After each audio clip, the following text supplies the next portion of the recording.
Great. Hello and welcome everyone to our webinar today called Check In to Check Up, part one of a three-part series hosted in partnership between Niagara Connects and the Niagara Community Foundation. My name is Sarah Webster and I'm Knowledge Broker with Niagara Connects. Also joining us from our team today is Sarah Johnson, who's our chairperson in the meeting room, and will be taking care of any tech-related questions that you might have. If you're hearing my voice, obviously the audio for this is coming through your phone line, but please do make sure that you've also clicked your web link to join us in the online meeting room so that you can see the slides today. All of our presentations are recorded, and as someone who is registered for this event, you'll receive a communication within about a week with a link to the recording, as well as a PDF of the slides that will be shared today. We encourage you to forward that on to any other colleagues as well who maybe couldn't join us today or may be interested in the event. We do mute all of our participant lines, and that just helps us cut down on some of the inevitable background noise that happens. But feel free to use the chat pod down the left-hand side of your screen if you have any questions or comments that you'd like to pose at any point during the presentation, and we'll certainly save some time at the end for some discussion. We will also talk a little bit closer to the end about the other two webinars in this three-part series.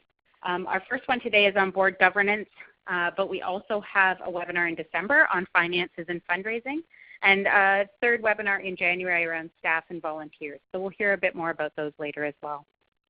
So without further ado, I'd like to turn it over to our presenters today, Brian Rose, Executive Director from Niagara Community Foundation, and Gay Douglas, Imagine Canada Certified Standards Program Coach.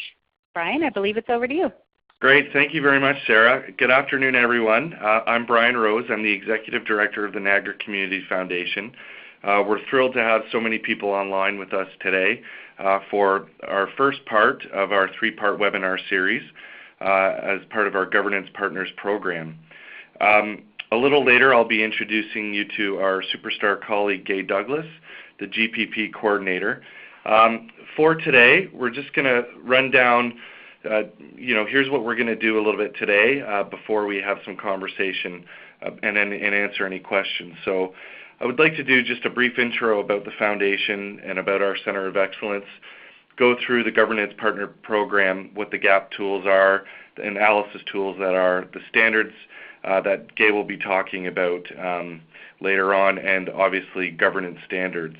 And then we'll wrap things up. So we're excited to start today. So before we go much further, we're just hoping to find out who's with us today. So could we please ask you to just jump online and click on what best describes your role within the non-for-profit organization and the reason that you're joining us today.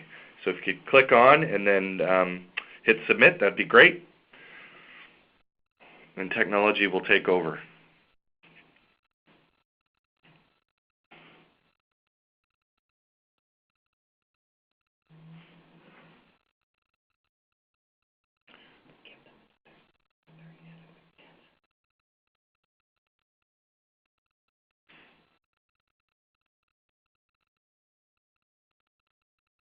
Okay. Hopefully by now everybody has voted. Can I skip to the results here? Oh, wow, lots of board members, executive directors, CEOs, 20% staff member, and 5% other. That's wonderful. Well, that's great. Thank you, everybody, for chiming in and being part of this. Okay, just a little bit about the Niagara Community Foundation. So the foundation was started in the year 2000. So 16 years ago, and we were started with two $100,000 gifts. We now have close to $30 million of endowed assets. Each year we grant the investment revenue off of those assets. So last year we were able to spread out in terms of grants to the Niagara region $1.4 million. So we feel that we're very proud of the impact that we have in the community. We are actually modeled after the Community Foundation in the state of Maine. Back then, when my predecessor Liz Palmieri came up with the foundation and created it. What was happening in the state of Maine at the time was there were a lot of small foundations, and people really didn't, people were confused So they created one main foundation, and throughout the major cities of Maine, they all had funds within those cities. So we're proud to represent all 12 municipalities here in the Niagara region, from Grimsby to Fort Erie and literally everywhere in between.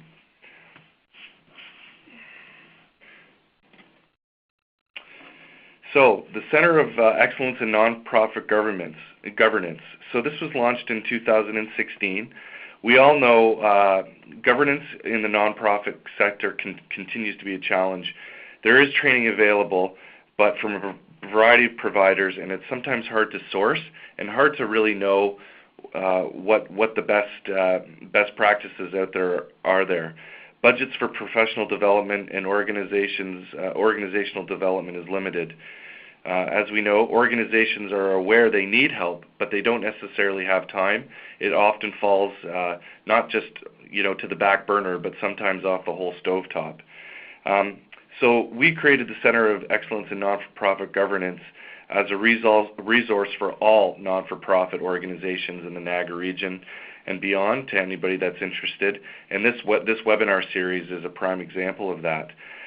There are opportunities to learn from existing successful governance-related programs and resources, and the Foundation has a funding capacity building grant since 2001, and the creation of the center helps provide those opportunities. Just like any organization and like our own, we have a mission and vision for the Center of Non-for-Profit Excellence in Governance.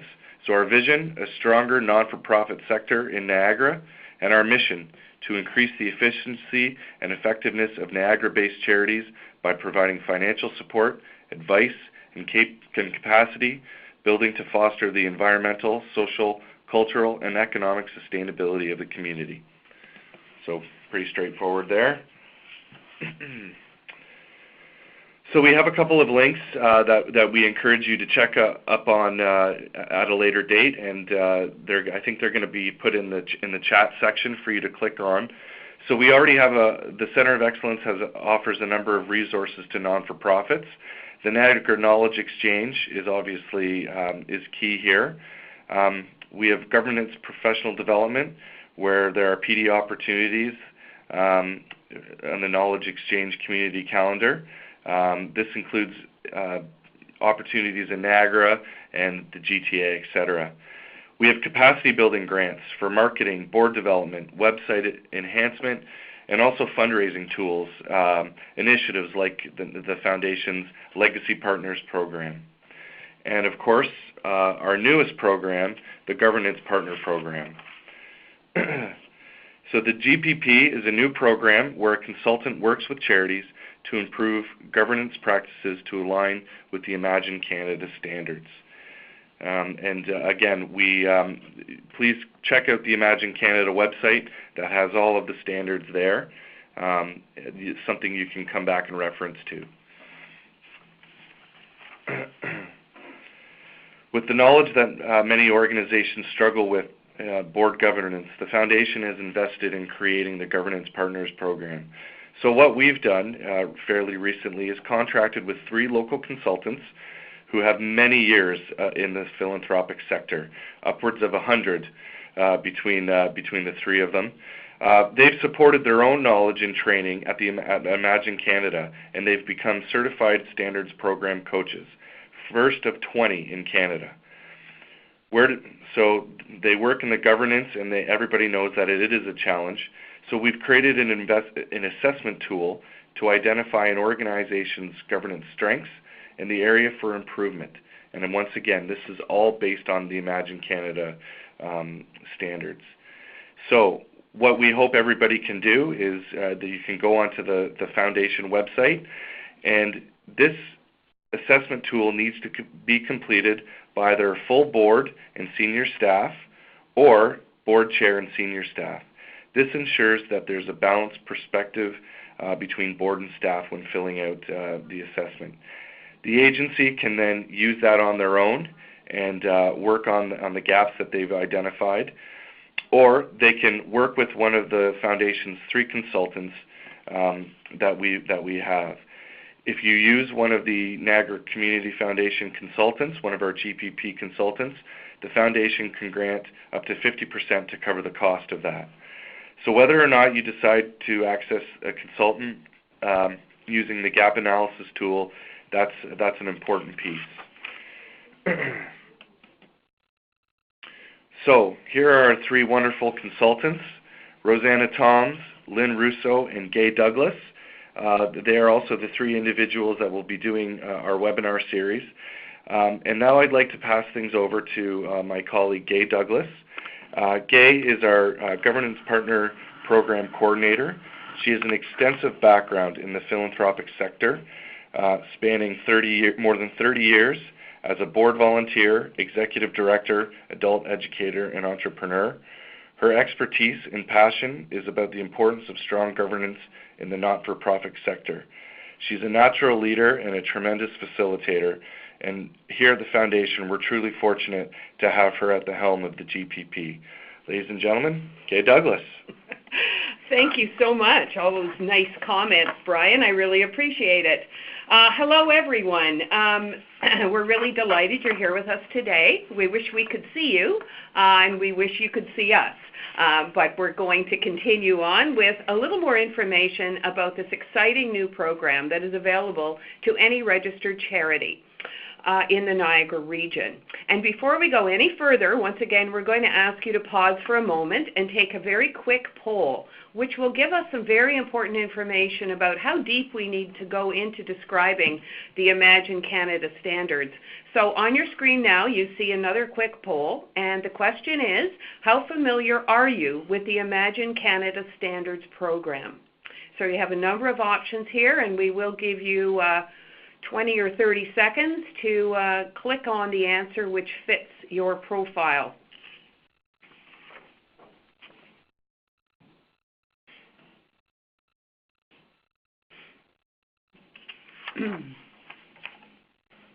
Alrighty, oh, here we go. We have the results up, and very interesting. Yes, we have a small number, 0 are accredited.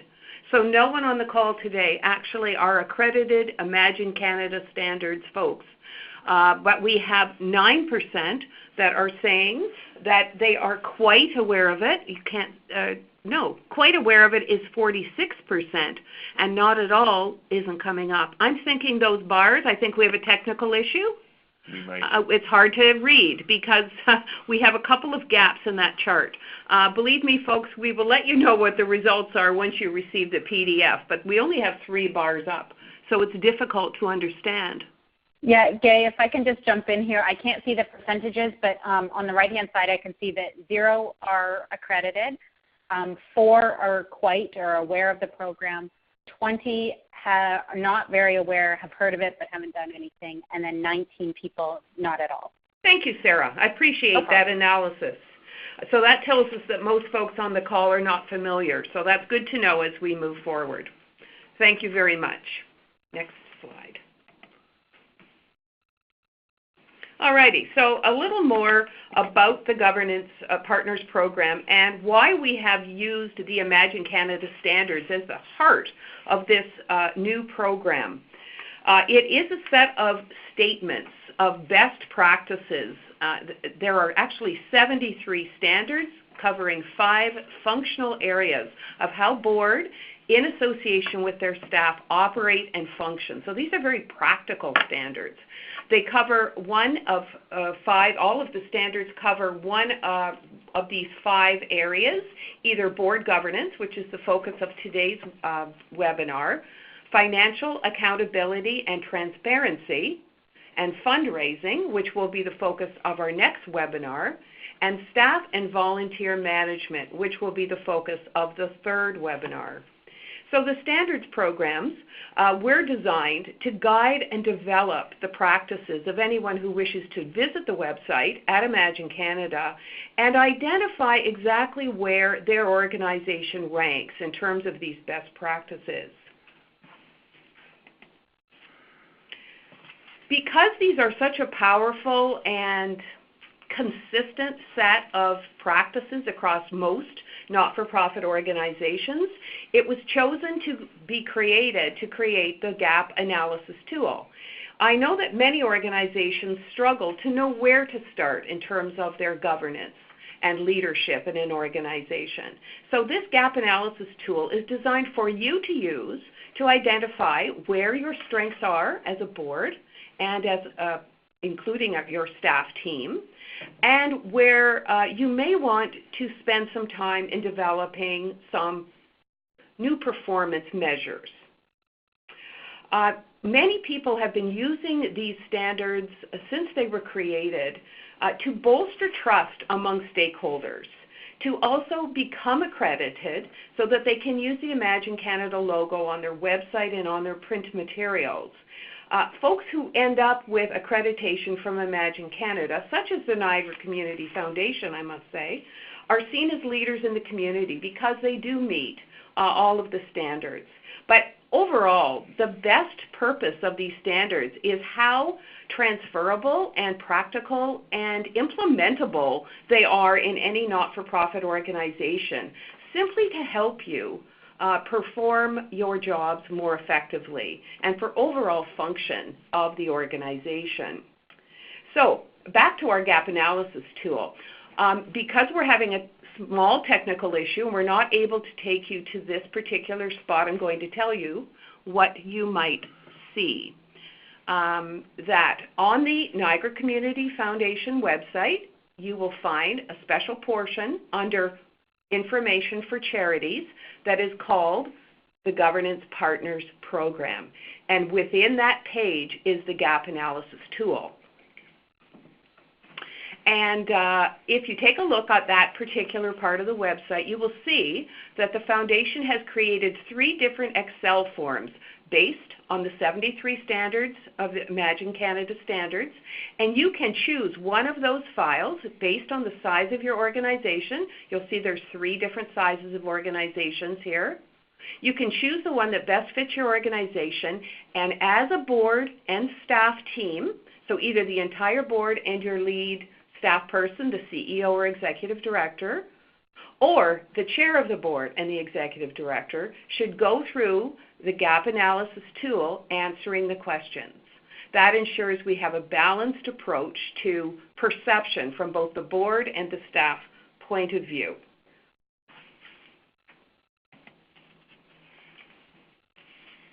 So it's my pleasure today to talk a little more about the first of the 5 areas of the Imagine Canada standards, which is board governance.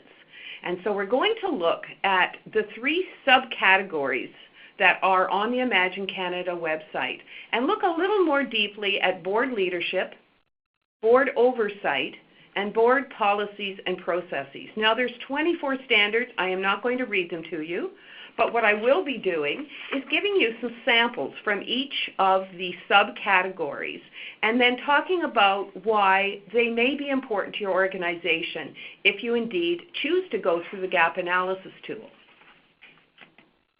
Okay, the first one is board leadership. And I'm going to be looking at A1. The organization has a mission statement that's approved and revisited by the board at least every 5 years.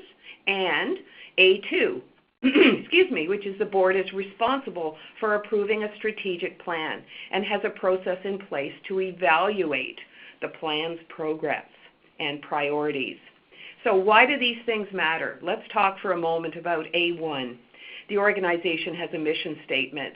Well, without a strong mission statement, which is a brief, compelling statement of the purpose and the focus of the services provided by that agency, it's very difficult for organizations to do any planning or ensure that consistent marketing and communications takes place. The mission statement should be very unique to the organization, describing who they are, where they serve, and who they serve. It needs to be the common messaging that comes from both staff and from the board members. And it needs to remain relevant over the time of the organization's growth and development. And as a result, that relevance needs to be revisited on a regular basis. So if every 5 years the organization revisits it, it's ensuring that as things have changed within the organization and the broader environment, that they still remain relevant and true to their mission.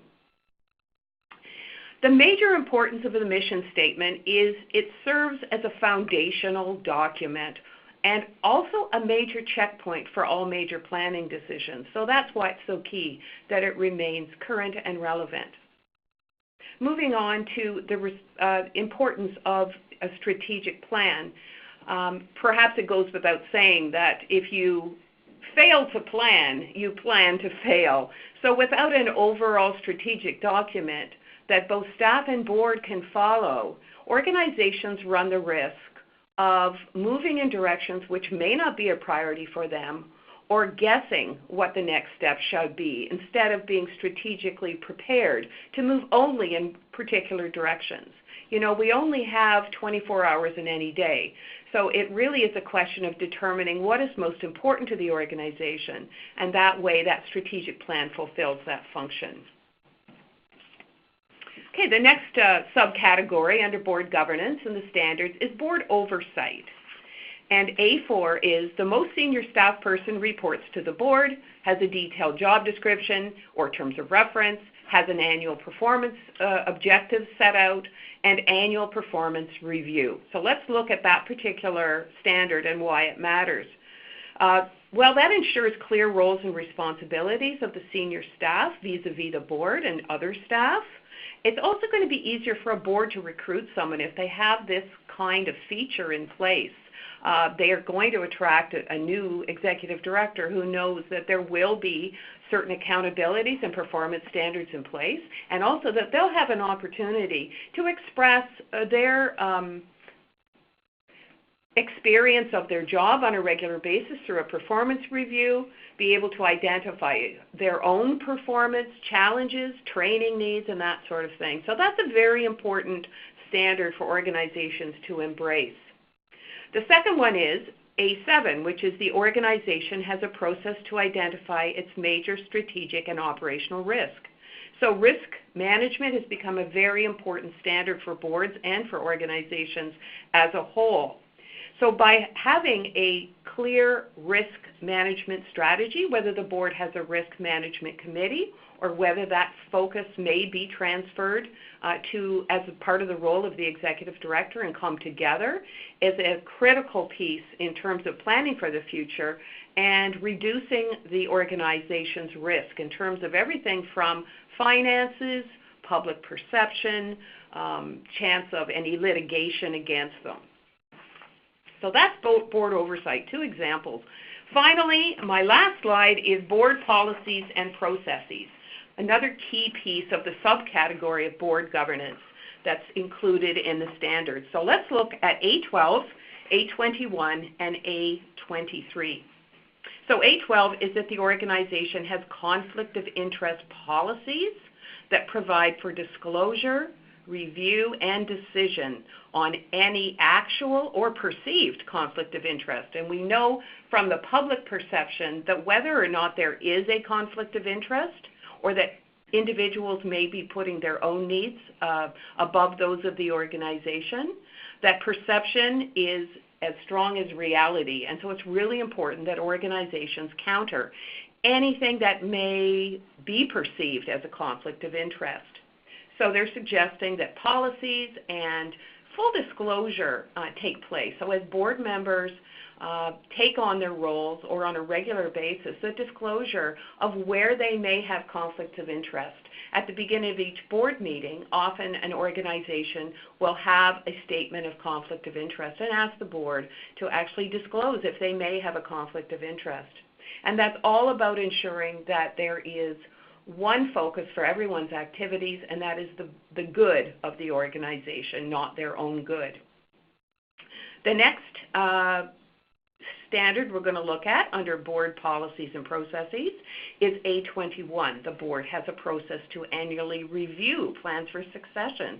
So I don't think I need to tell you how important it is that succession is.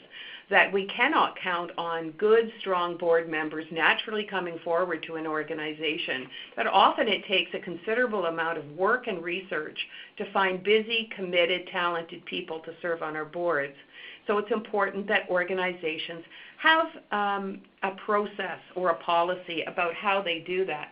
That ensures continuity and consistency moving into the future. And I appreciate that the standard doesn't just look at the succession plan for the chair of the board, but the critical role that the committee chairs play as well. The final one I'm going to touch on is A23, that the board has a process to annually review its own performance, which is what our gap analysis tool essentially does, is the board is going to be able to walk through the gap analysis tool, whether or not they use it because they would like to become accredited by Imagine Canada, whether or not they would like to use it to access some governance partners program dollars and support, or whether or not they simply want to do it to be more aware of how they're doing, how they're functioning, and where they may want to invest some of their own resources in making improvements in those areas. So it's absolutely key to knowing how to move on and develop board performance. So this final slide is the process to access the Governance Partners Program, dollars and support. First of all, you contact me. I'm the Governance Partners Program Coordinator, and in a later slide, my contact information will be made available to you. The next step is, as a board and key staff leadership team, share the gap, complete the gap analysis tool, and then share the results with me. Let me know. I will also share your results, with your permission, with our other consultants, and we will come up with a plan of action for you. We will bring that back to you after the Niagara Community Foundation has approved your work plan that we have negotiated together, and the dollars will begin to flow. The consultant will invoice you monthly if you choose to have a consultant help you with your work, and the charity will then invoice the Niagara Community Foundation monthly for half of those costs. So, if you have any questions, I don't know if any have come up so far, but we'll definitely be looking at these at the end of our session, and I'm going to pass it back to Brian. Great, Gay, thank you so much. Do we have any questions at all that we would like to come up here? Yes, we've got one that's come up here from Allison, who asks, what does a process to identify major strategic and operational risks and plan look like? A risk management plan? Is that what you're asking? Yes, that's probably what Allison is asking for. What's the process? Well, one of the most helpful processes I've heard of is something called disaster imaging. So at every level of the organization, people begin, as a starting point, begin to brainstorm some of the serious impacts that could happen within their organization. Of course, that's unique to every organization and what they do. But by doing that at all levels of the organization and beginning with all of the potential risks and identifying whether or not they are serious risks, whether they are the most strategic to address right away. But that's sort of a separate workshop that we maybe a webinar we'll do in the future, is addressing risk as an organization. Be glad to follow up with you afterward, Allison. I have some great resources. Awesome. It's paying off already for you, Allison. Laura asks, how many criteria are needed to get accredited by Imagine Canada? Everyone needs to be met, and what may not be apparent at first glance at the standards, if you go to the website, is it's not just saying that you are living by these standards. It is providing lots and lots of evidence, minutes, records, documents. That it's a significant amount of work, definitely worthwhile if you choose to become accredited. But If I can add anecdotally, the foundation, we are accredited with Imagine Canada through the wisdom of Liz Palmieri and the board, the MCF board. And then this year, as we were transitioning between Liz and myself coming in, we actually had to do a reaccreditation process. So fortunately, the board, again in their wisdom, and Liz in her charity took on that project, so I didn't have to face that on my own. And just the reaccreditation process is very thorough. It's not impossible, but what you have to provide are very detailed reports, board minutes, financials of every sort of matter. So it is very extensive. But once you're there, you're in a position of such security and strength that you can show to this local stakeholders, to your donors, it is worth the time and the resources to do it. And we can't stress that enough. Wonderful. As a bit of a backtrack, I do have a comment here from Laura that a risk analysis webinar would be very helpful. So something for us to keep in mind going forward. Rod has asked how much of this program applies to nonprofits as opposed to charities. Well, so here's the GPP program. We are only able to support charitable organizations at this point. So unfortunately, there is a bit of a line in the sand for us.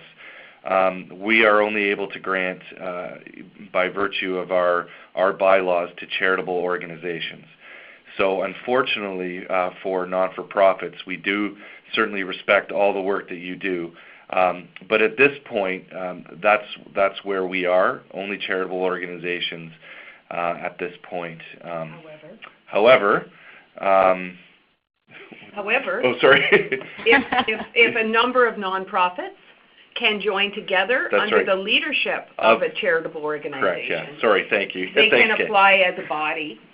And nothing is stopping anyone anywhere from using the gap analysis tool or the standards at the Imagine Canada website in terms of guidance and self-assessment. Exactly. Thank you, Gay.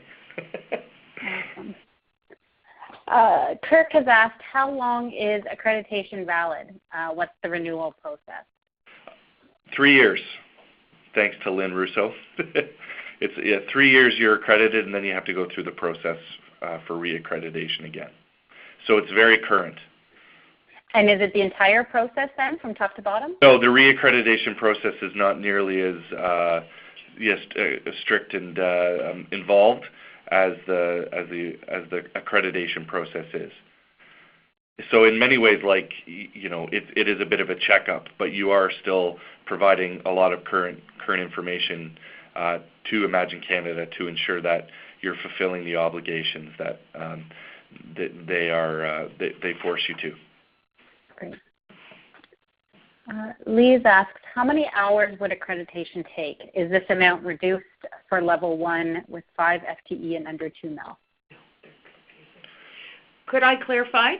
Accreditation is taking place at Imagine Canada, and I don't believe they take a look at organizations based on size. There's the same expectation of all organizations that come to them for accreditation. The gap analysis tool, on the other hand, has been designed by the Niagara Community Foundation specifically to identify gaps so that folks can access the Governance Partners Program. So the reason it was put into 3 different categories was simply for ease of use. Great.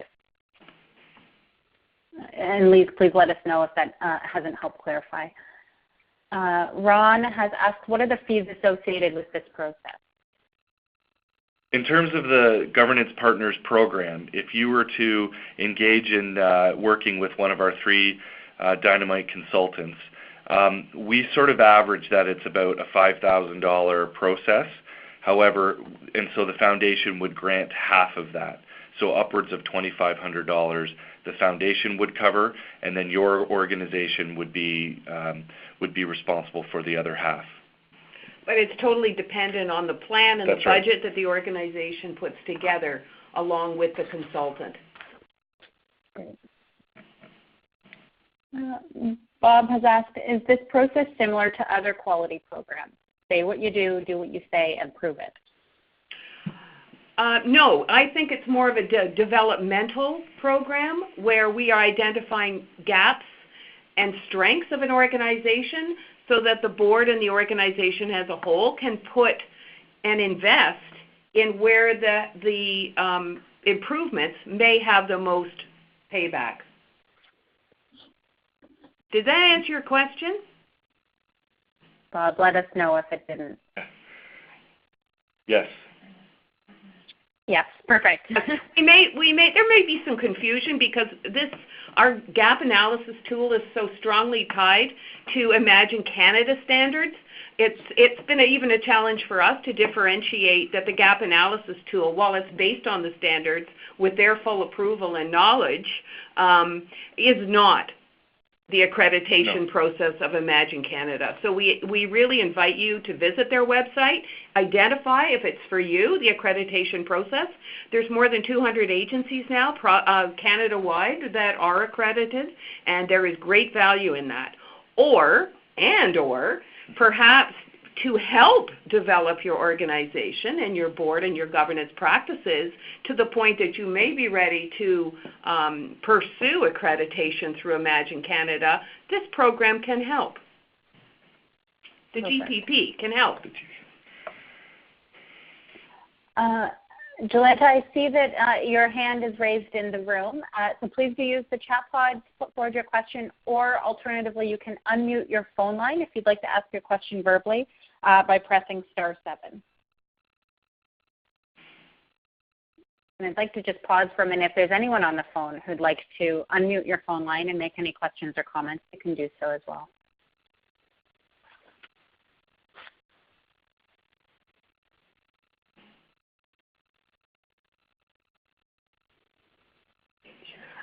I did see some chatter as we were talking here, people asking if the slides are available, and I saw one participant had said that they were interested in sharing it with the various boards that they sit on, which is very encouraging.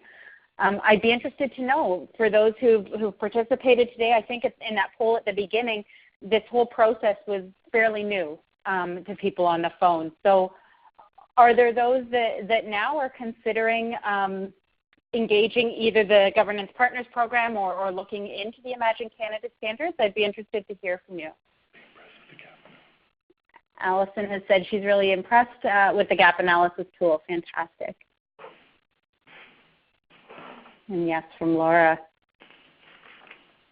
I do hope, just my own experience with Brian and Gay and their team in the past few weeks preparing this webinar, they are there and ready to help at any moment. So I do encourage those that have further questions, especially once you start digging into the information online, to reach out to Brian or Gay or either of the other coaches as well to talk further, and I know that they'd be more than happy to help.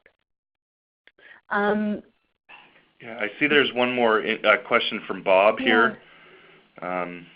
What's the value to obtain accreditation? Yeah, so Bob, I would really encourage you to go onto the Imagine Canada website and do some research there. And they also have some amazing testimonials from organizations about the value of it. I can tell you from a fundraising perspective, when you're able to talk to donors and let them know that you are accredited with Imagine Canada, there's that tremendous sense of security, of knowledge that the organization that they're supporting with their own time, their own talent, and their own treasure, that it is such a strong organization, and that not only are you governed by a board, but that you're also governed by an external body that is ensuring that you're doing everything above board. So I really think that that's, an important piece. And this, Gay talked about, and there was a great question about risk management. This is a great risk management strategy as well. You leave yourself, or you cover yourself off as an organization by being attached to an organization and accredited such as Imagine Canada. So it's a really great opportunity holistically. Wonderful. Brian and Gabe, perhaps while we allow a bit of time for any final questions to come in, you can talk to us a little bit about the remaining webinars coming up. Absolutely. Yeah, thank you. So if anybody does have any other questions, please don't hesitate to ask those. But don't forget, we do have 2 more webinars coming up as part of the coverage of the 5 standards, of the Imagine Canada's 5 standards.